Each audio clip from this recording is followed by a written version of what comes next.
1 Samuel, então, capítulo de número 1. Houve um homem de Ramatim, Zofim, da região montanhosa de Efraim, cujo nome era Eucana, filho de Jeroão, filho de Eliú, filho de Tou, filho de Zuf, efraimita. Tinha ele 2 mulheres, uma se chamava Ana e a outra Penina. Penina tinha filhos, Ana, porém, não os tinha. Este homem subiu da sua cidade de ano em ano a adorar e sacrificar ao Senhor dos Exércitos em Siló. Estavam ali os 2 filhos de Eli, Hofni e Finéias, como sacerdotes do Senhor. No dia em que Eucana oferecia o seu sacrifício, dava ele porções deste a Penina, sua mulher, e a todos os seus filhos e filhas. A Ana, porém, dava porção dupla, porque ele a amava, ainda mesmo que o Senhor a houvesse deixado estéril. A sua rival a provocava excessivamente para irritar, porquanto o Senhor lhe havia cerrado a madre. E assim o fazia ele de ano em ano. E todas as vezes que Ana subia à casa do Senhor, a outra a irritava, pelo que chorava e não comia. Então Eucana, seu marido, lhe disse: Ana, por que choras? E por que não comes? E por que está de coração triste? Não te sou eu melhor do que 10 filhos? Após terem comido e bebido em Siló, estando Eli, o sacerdote, assentado numa cadeira junto a um pilar do templo do Senhor, levantou-se Ana e com amargura de alma orou ao Senhor e chorou abundantemente. E fez um voto dizendo: Senhor dos exércitos, se benignamente atentares para a aflição da tua serva, e de mim te lembrares, e da tua serva não te esqueceres, e lhes deres um filho varão, ao Senhor o darei por todos os dias da sua vida, e sobre a sua cabeça não passará navalha. Demorando-se ela no orar perante o Senhor, passou Eli a observar o movimento dos lábios, porquanto Ana só no coração falava, seus lábios se moviam, porém não se lhe ouvia voz nenhuma. Por isso Eli a teve por embriagada. Ele disse: Até quando estarás tu embriagada? Aparta de ti esse vinho. Porém Ana respondeu: Não, Senhor meu, eu sou mulher atribulada de espírito, não bebi nem vinho, nem bebida forte, porém venho derramando a minha alma perante o Senhor. Não tenhas, pois, a tua serva por filha de Belial, porque pelo excesso da minha ansiedade e da minha aflição é que tenho falado até agora. Então lhe respondeu Eli: Vai-te em paz, e o Deus de Israel te conceda a petição que lhe fizeste. E disse ela: Ache a tua serva mercê diante de ti. Assim a mulher se foi seu caminho e comeu, e o seu semblante já não era triste. Levantaram-se de madrugada e adoraram perante o Senhor, e voltaram, e chegaram à sua casa, a Ramá. Eucana coabitou com Ana, sua mulher, e lembrando-se dela, ela concebeu, e passado o devido tempo, teve um filho, a que chamou Samuel, pois dizia: Do Senhor o pedi. Subiu Eucana, seu marido, com toda a sua casa, a oferecer ao Senhor sacrifício anual e a cumprir o seu voto. Ana, porém, não subiu e disse ao marido: Quando for o menino desmamado, levá-lo-ei para ser apresentado perante o Senhor e para lá ficar para sempre. Respondeu-lhe Eucana, seu marido: Faz o que melhor te agrade, fica até que o desmames. Tão somente confirme o Senhor a sua palavra. Assim ficou a mulher e criou o filho ao peito até que desmamou. Havendo-o desmamado, levou-o consigo, com um novilho de 3 anos, um efa de farinha e um odre de vinho, e o apresentou à casa do Senhor a Siló. Era um menino ainda muito criança. Imolaram o novilho e trouxeram o menino a Eli. E disse ela: Ah, meu senhor, tão certo como vives, eu sou aquela mulher que aqui esteve orando ao Senhor. Por este menino eu orava, e o Senhor me concedeu a petição que eu lhe fizera, pelo que também o trago como devolvido ao Senhor por todos os dias que viver, pois do Senhor o pedi, e eles adoraram ali ao Senhor. Oremos novamente, irmãos. Senhor, nós acabamos de ler um trecho da Tua palavra rico, precioso. Nos ajude, ó Deus, a compreender a Tua palavra, a aplicá-la em nossos corações nessa noite, para a honra e glória do Teu nome e para benefício nosso. Em nome de Jesus, amém. Irmãos, o texto lido reflete uma passagem muito importante para a vida da igreja e fala da oração, do cuidado com os filhos. E nessa data em especial, nós falamos de um exemplo de mulher, nessa data em que se comemora o Dia da Mulher Presbiteriana. E Ana, certamente, é uma mulher a ser espelhada, é uma mulher a ser estudada, uma mulher a ser seguida. Tanto é que na própria Igreja Presbiteriana do Brasil nós temos um projeto Ana, que é um projeto da SAF, Sociedade Auxiliadora Feminina, na qual as mulheres têm um trabalho de oração pelos filhos da igreja, pela liderança da igreja, se espelhando no grande exemplo que Ana deixou para nós. O título que nós demos a esta mensagem é o seguinte: Deus ouviu, Deus ouve as extraordinárias lições de uma mulher que ora. Então, o título do nosso sermão é Deus ouviu, Deus ouve as extraordinárias lições de uma mulher que ora. E essa expressão, Deus ouviu, eu utilizo ela porque é o centro da mensagem, né? Deus respondendo à oração, mas é também uma aplicação do próprio nome de Samuel, que é um dos significados de Samuel, é Deus ouviu. E de uma leitura inicial deste texto, nós já visualizamos que Ana passava por uma grande aflição, anos de muito sofrimento, de muita amargura.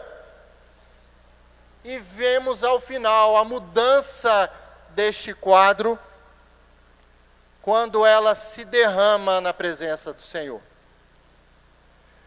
O texto lido retrata em síntese a personagem Ana, que era casada com Eucana, que por sua vez havia também se casado com Penina. Penina tinha filhos e Ana não tinha nenhum filho. Ana era estéril. E em razão da esterilidade de Ana e também pelas provocações constantes, exageradas, que Penina fazia a Ana, gerou em Ana muito sofrimento, grande aflição, um excesso de ansiedade. E no ápice, no momento talvez de maior sofrimento da vida de Ana, nós vemos o autor do livro registrando a forma como Ana se derrama aos pés do Senhor.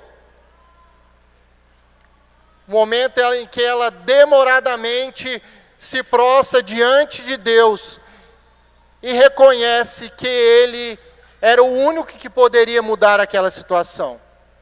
Talvez ela já tivesse se valido de todos os meios humanos para engravidar. Não sei quais eram os métodos daquela época. Mas se fosse nos nossos dias, teriam feito muita coisa. São muitas as receitas, as sugestões que são apresentadas às mulheres para que elas venham a engravidar. E ela, muito provavelmente, por conta de tanto tempo sofrendo, muitos anos buscando um filho, querendo ter um filho, ela se coloca neste momento na casa do Senhor, orando ao Senhor, pedindo um filho a Ele. E especialmente ela pediu um filho varão. E fez um voto ao Senhor, de entregar esse filho ao Senhor, se Deus a concedesse. Deus não apenas deu a ela o filho pedido, mas ainda deu 3 filhos homens, outros 3 filhos homens e 2 filhas. E, sobretudo, trouxe a ela a plena alegria em Deus.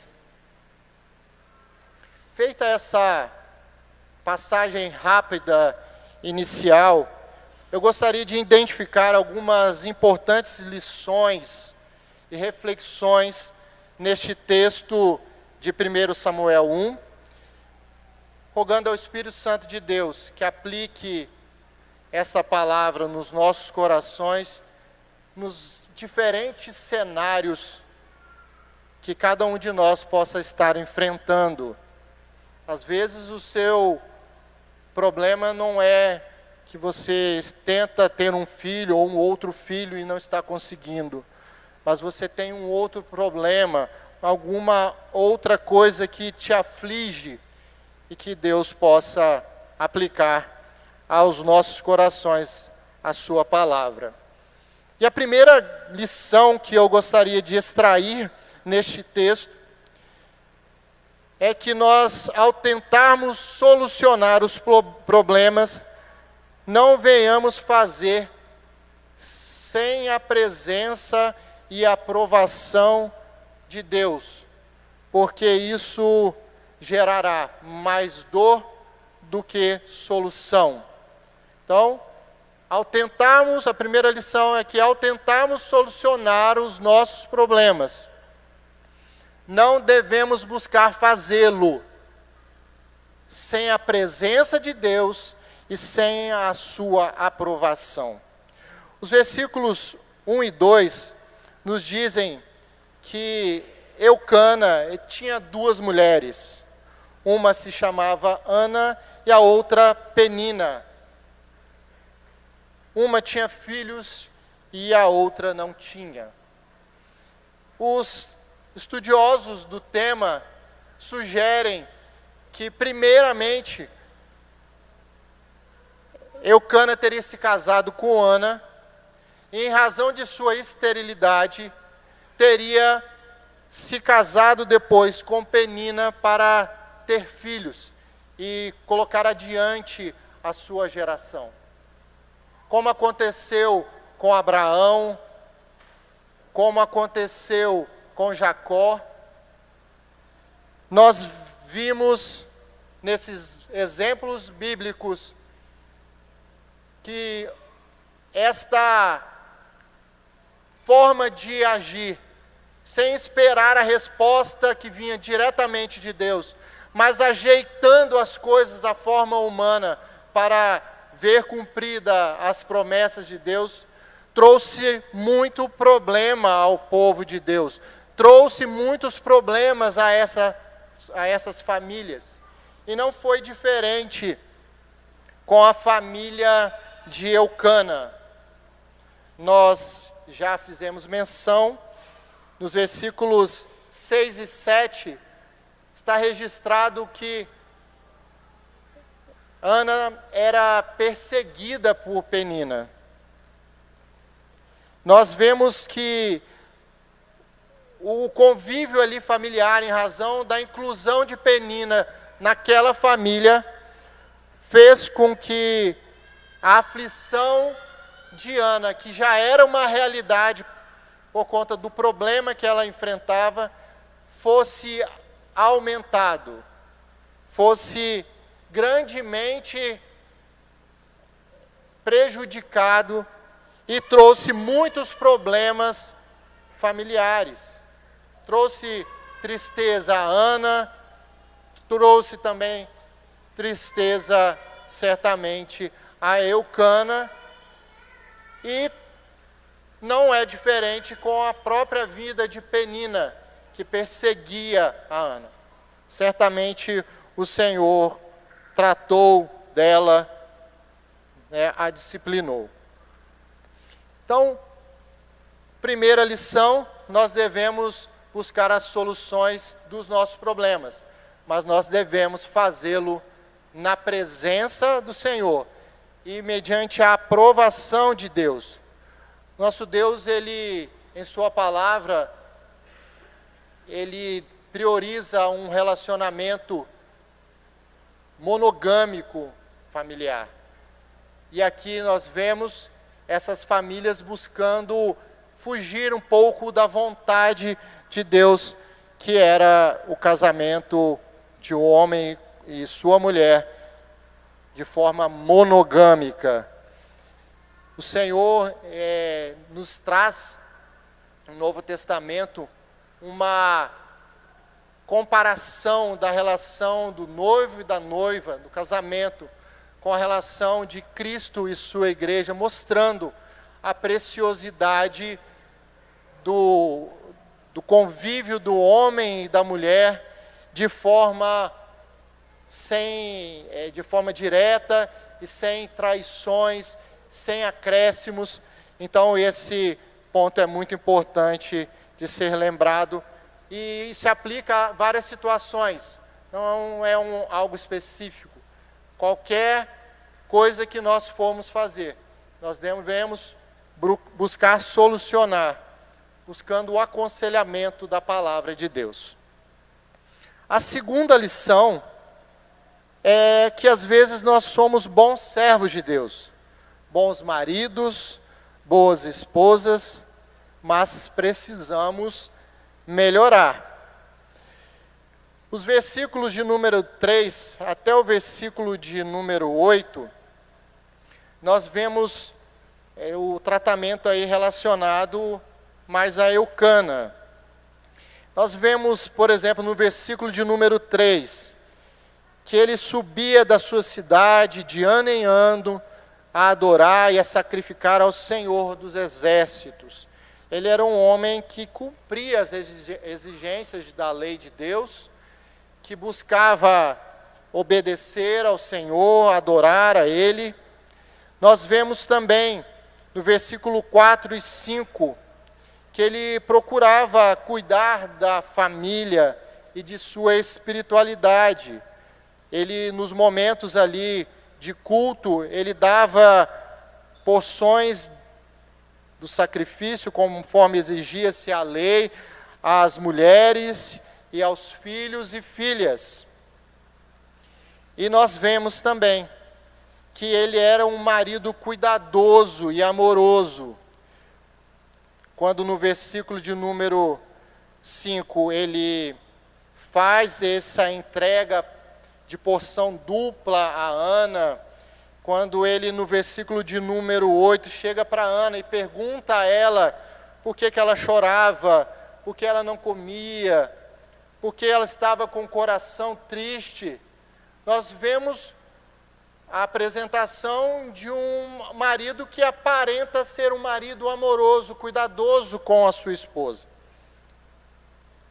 E ainda podemos destacar que Eucana, segundo a lei, ele poderia desfazer o voto que a mulher havia feito. O homem tinha esse poder, segundo a lei, de desfazer o voto que ela tinha feito. Mas Eucana se coloca como alguém que pedia a Deus para que fosse cumprida esse compromisso, esse voto que Ana tinha feito perante o Senhor de entregar o seu filho depois que ele nascesse. Mas nem tudo é perfeito. Eucana tinha alguns problemas e às vezes você, nos enquadramos neles.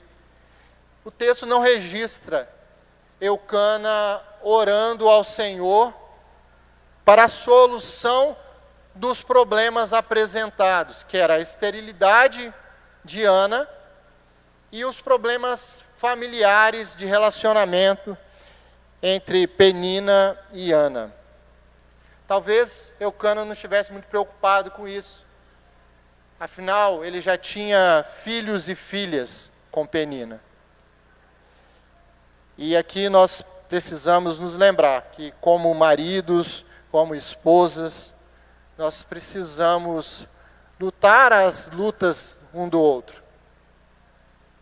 Nós nos casamos para orarmos juntos, para enfrentarmos juntos os problemas, e o melhor local que nós podemos enfrentar os problemas é orando ao Senhor. Me lembrei agora, essa semana, do meu filho, e como nós oramos, né? Para que Deus restabelecesse a saúde dele. Ao tentar também consolar Ana, sua esposa, ele não foi muito hábil nas palavras. Nós precisamos ser ajudados por Deus a trazer real conforto à vida das pessoas. Ele se dirige a Ana e pergunta a ela por que ela estava sofrendo, por que ela estava angustiada. Afinal, ele já não era bom, ela não tinha um bom marido. E às vezes nós somos meio desajeitados também, né? Na forma de confortar as pessoas. Nós precisamos pedir a ajuda a Deus para poder confortar, trazer conforto real à vida das pessoas. Ele foi meio desajeitado. Ele fala, não te sou eu melhor do que 10 filhos? Ana sofria não era por conta de ter um marido ruim. Ana sofria por falta de filhos. Então ele foi um pouco desajeitado. Ele não foi no problema, ele não se prontificou de ajudar Ana em oração. E às vezes nós somos assim também, fazemos isso. Ele ainda apresenta um outro defeito, uma pequena falha. Ele julgou ser suficiente na vida de Ana. Ele achava que ele bastava para Ana. Mas não era de Eucana que Ana precisava, e nem mesmo de um filho que ela precisava. Ela precisava da alegria que vinha de Deus, do Senhor. E na oração que nós lemos no início do culto, ela inicia dizendo: o meu coração se regozija no Senhor. Meu coração se alegra no Senhor. Me alegro na tua salvação. Então, não devemos fazer como Eucana fez, julgar que basta a nós, a nossa família. Basta o esposo, basta a esposa, basta os filhos. o que é suficiente nas nossas vidas é a presença de Deus, a alegria, a salvação que nós temos nele. Então, o segundo ponto, às vezes nós somos bons servos de Deus, bons maridos, boas esposas, mas precisamos melhorar, precisamos orar juntos, precisamos buscar em Deus a melhor forma de confortar as vidas que estão ao nosso redor e não nos considerar nunca suficientes para nós mesmos e para as nossas famílias. A terceira lição, nós não devemos nos tornar orgulhosos diante das bênçãos que Deus nos dá, insensíveis com relação ao sofrimento alheio e fazermos o que é mal ao nosso próximo com isso. Nós não devemos nos tornar orgulhosos em razão das bênçãos que Deus nos dá. Penina teve muitos filhos, teve filhos e filhas.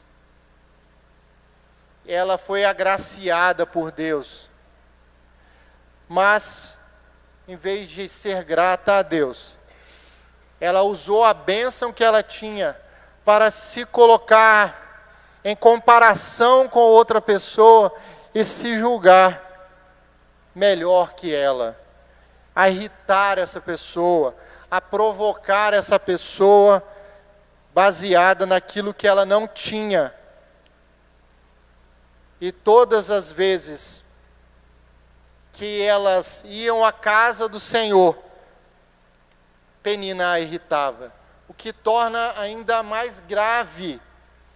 Porque imagine você, no dia a dia, você ter um conflito com uma pessoa, provocar essa pessoa, não é uma coisa correta.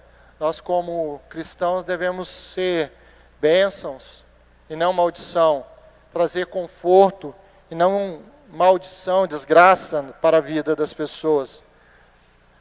Mas a situação de Penina era tão grave que ela se valia daqueles momentos que caminhavam para ir à casa do Senhor, para irritar a outra. Como se ela estivesse dizendo à outra: não adianta nada você ir à casa de Deus. Deus não ouve a sua oração, Deus não te dá filhos. Você não está sendo atendida por Ele. Em vez de ser grata, ela provocou, foi orgulhosa. E esse é um risco que nós temos, de focar nas bênçãos em vez de focar em Deus. Nós devemos ser gratos pelas bênçãos e louvar a Deus, ter reverência a Deus, respeito ao Senhor. E Ana, na sua oração, ela tinha isso em mente. No versículo 3 do capítulo 2, ela se lembra, provavelmente, do que Penina fazia com ela. E isso nos ensina também. A oração que nós fizemos no início do culto diz assim: não multipliques palavras de orgulho, nem saiam coisas arrogantes da vossa boca, porque o Senhor é o Deus da sabedoria e pesa todos os feitos na balança. O arco dos fortes é quebrado, porém os débeis cingidos de força. Os que antes eram fartos hoje se alugam por pão, mas os que andam famintos não sofrem mais de fome. Até a estéril tem 7 filhos, e a que tinha muitos filhos perde o vigor. O Senhor é o que tira a vida e a dá, faz descer a sepultura e faz subir. O Senhor empobrece e enriquece, abaixa e também exalta. Levanta o pobre do pó e desce o monturo, exalta o necessitado para o fazer assentar entre príncipes, para o fazer herdar o trono de sua glória, porque do Senhor são as colunas da terra, e assentou sobre elas o mundo. A situação de Penina realmente era grave. A quarta lição que nós podemos extrair é que nós devemos ter cuidado em nossos julgamentos precipitados. Devemos ter cuidado em nossos julgamentos precipitados. E aqui nós falamos a respeito do sacerdote Eli. Ele estava sentado, lá a partir do versículo de número 9, assentado junto ao pilar do templo. E Ana se prostrou ali, amargurada de alma, e passou a orar ao Senhor. Ela se demorou em oração perante o Senhor. E por causa da demora dela, talvez porque crente não ora muito, né? Ele passou a observar o movimento dos lábios. Mas como Ana só falava no coração, não emitia sons, a Eli a teve por embriagada. Ele disse: até quando tu estarás embriagada, aparta de ti esse vinho. E nós vimos na leitura que Ana não estava embriagada. Ela estava se derramando na presença de Deus. Ela estava expressando todo o seu sentimento perante o Senhor. E aquele homem que deveria estar ali para auxiliar, para ser uma fonte de vida para ela, trouxe-lhe palavras duras, injustas, e este exemplo vergonhoso dele também deve nos incomodar e nos fazer pensar a respeito dos julgamentos que nós fazemos muitas vezes. Quando estava fazendo a leitura deste texto, nessa parte, eu me lembrei de dois exemplos que aconteceram no meio religioso que eu presenciei. Um foi no show da banda gospel Oficina G3. Um amigo se dirigiu aos outros, eu estava próximo, e ele disse: olha lá o baterista da banda, ele está fumando lá no meio do show. E aí nós paramos para ver, observar aquela situação, aquela fala, e nós verificamos que na verdade ele colocava às vezes na boca um aparelhinho de afinação da bateria, e às vezes alguma luz que vinha do palco emitia aquela luz naquele aparelho metálico que estava na sua boca, e aparentava ser uma fagulha de um cigarro ou um cigarro aceso. E ele ficou envergonhado pelo julgamento precipitado que fez. Ficou algo restrito a poucas pessoas, mas poderia, se levado à frente, levado adiante, denegrir, trazer algum tipo de dificuldade para aquele baterista da banda Oficina G3. E um segundo exemplo que me foi contado também por um membro de uma equipe de música que eu fazia parte. Ele ensinava violão e no meio da semana ele tinha vários alunos da igreja que não podiam pagar pelas aulas, e ele dava aula gratuita para essas crianças. E ao dar aquelas aulas, ele se deparou com várias vezes acontecendo, pelo menos 2 vezes, que o menino que tocava aquele violão, a paleta dele sumia. E o menino falava que a paleta caiu dentro do violão. E aí ele pegava o violão, mexia o violão para lá e para cá, e nada da paleta aparecer. Aconteceu uma vez, aconteceu 2 vezes, e ele, no seu íntimo, julgou: esse menino está escondendo as paletas, né?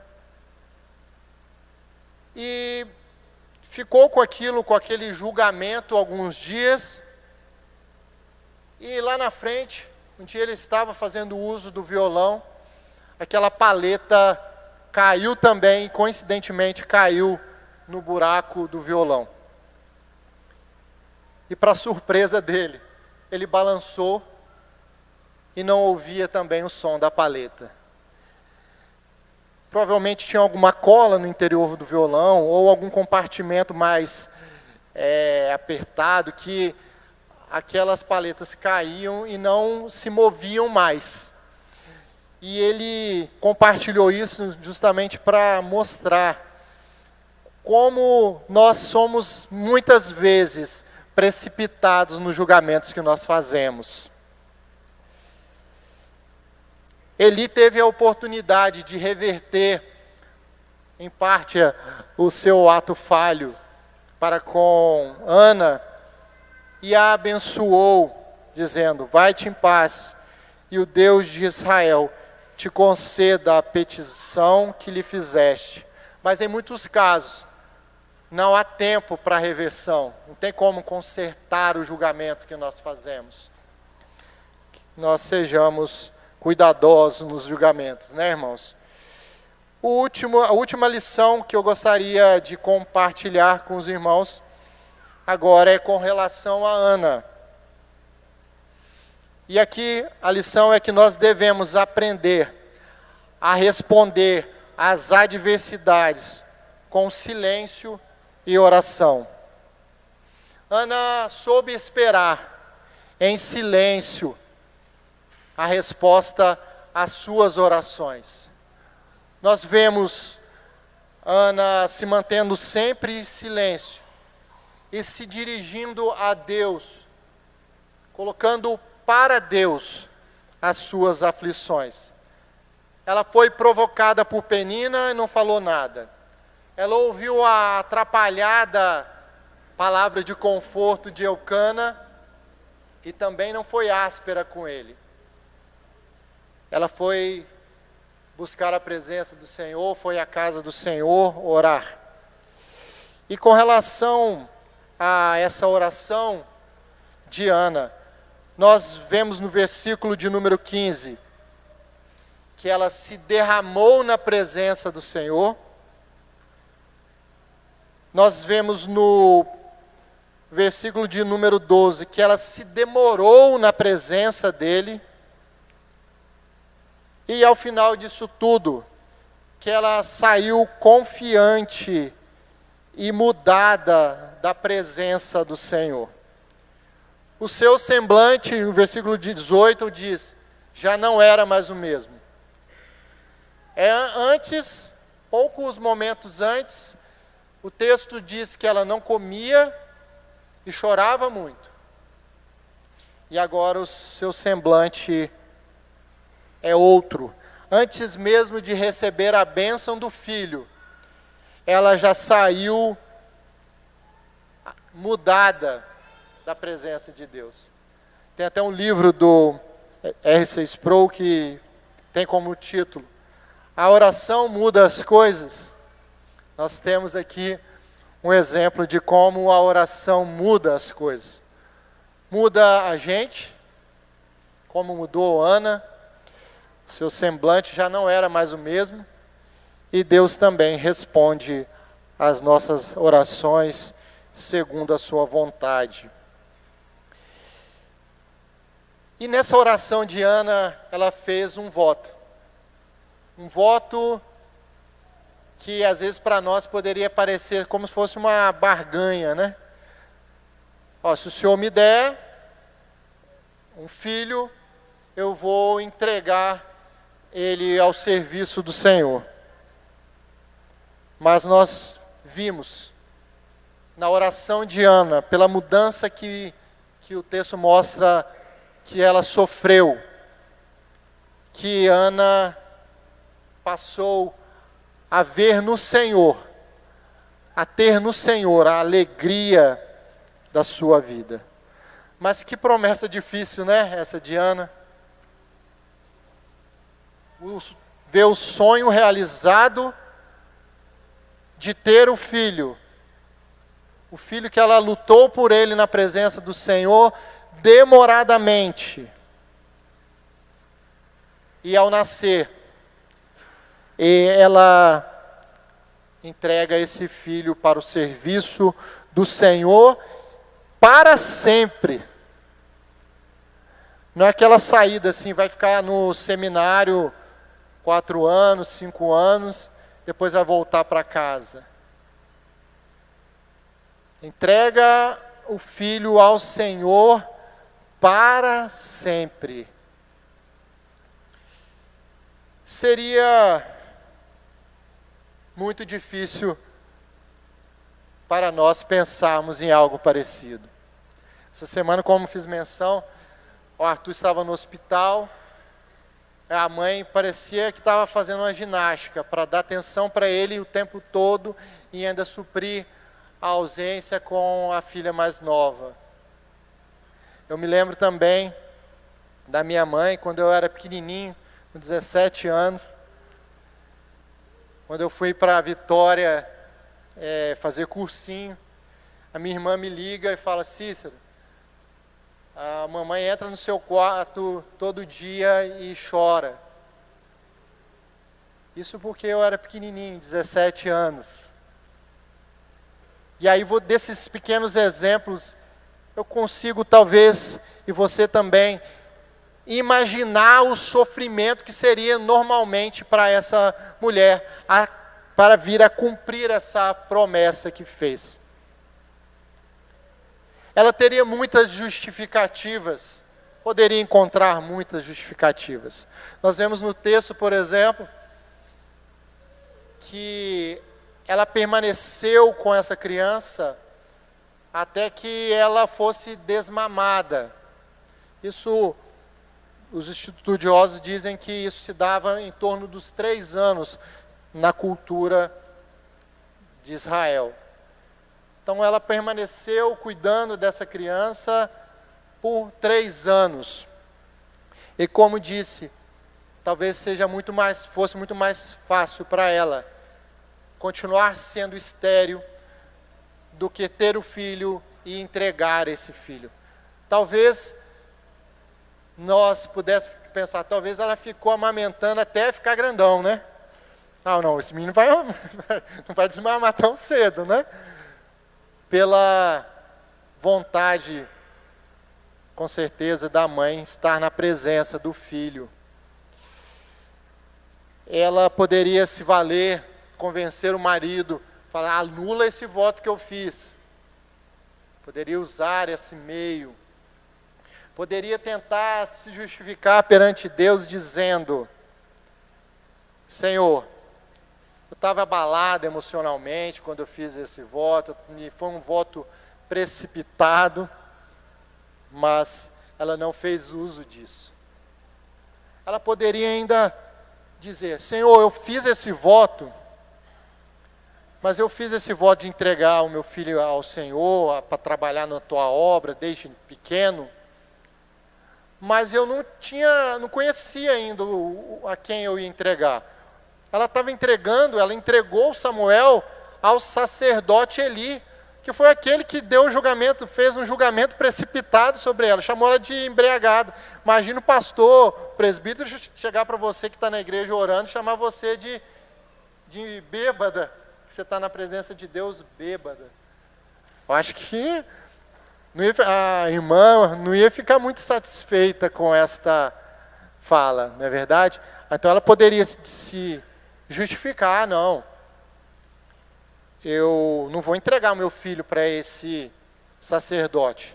Aliás, esse sacerdote, ele não soube cuidar dos próprios filhos, que vieram a ser mortos por Deus, porque profanaram o culto ao Senhor. E nós vemos que ela não se valeu de nenhum desses argumentos. Ela cumpriu com o seu voto e Deus abençoou a Ana grandemente e abençoou todo o povo de Deus através da vida do profeta Samuel. e foi grandemente usado nas mãos do Senhor.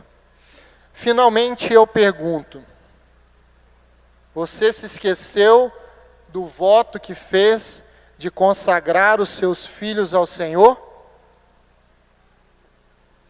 Quando meus filhos nasceram, eu peguei eles no colo, os dois, e orei ao Senhor, consagrando os meus filhos a Ele. Certamente não a semelhança do que Ana fez, mas todos nós consagramos os nossos filhos ao Senhor quando nós levamos os nossos filhos ao batismo. Quando nós prometemos diante da igreja e de Deus a orar pelos nossos filhos e com os nossos filhos, de ser exemplo para eles, de levá-los à casa do Senhor, à presença do Senhor. E quantas vezes nós falhamos nisso?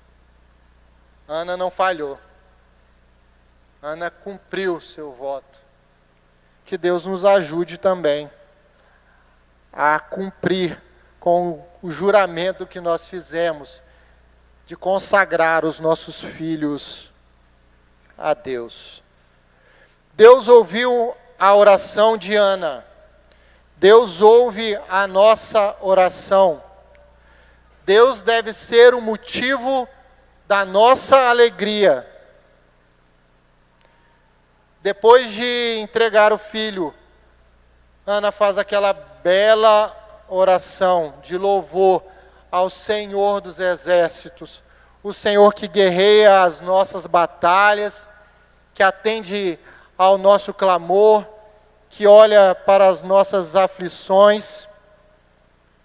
E assim como Ana, Deus também entregou o seu único filho, Jesus Cristo, não apenas para servir na casa do Senhor, não apenas para ser profeta em Israel, mas para vir ao mundo, sofrer e morrer em nosso lugar, e trazer salvação e alívio para as nossas almas. Mateus 11, 28, o Senhor nos diz: vinde a mim, todos vós que estáis cansados e sobrecarregados, e eu vos aliviarei. Tomai sobre vós o meu jugo e aprendei de mim, porque sou manso e humilde de coração.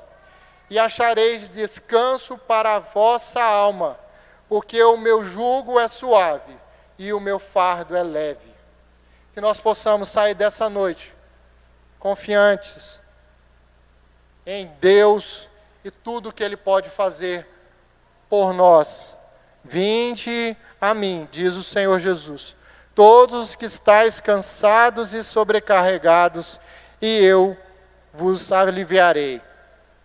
Que essas preciosas lições da história de Ana possam nutrir as nossas vidas, nos dando fé e nos dando um norte de como agir e como não agir de acordo com o que foi estabelecido pelo Senhor, pelos bons e maus exemplos mencionados nessa noite. Vamos orar, irmãos.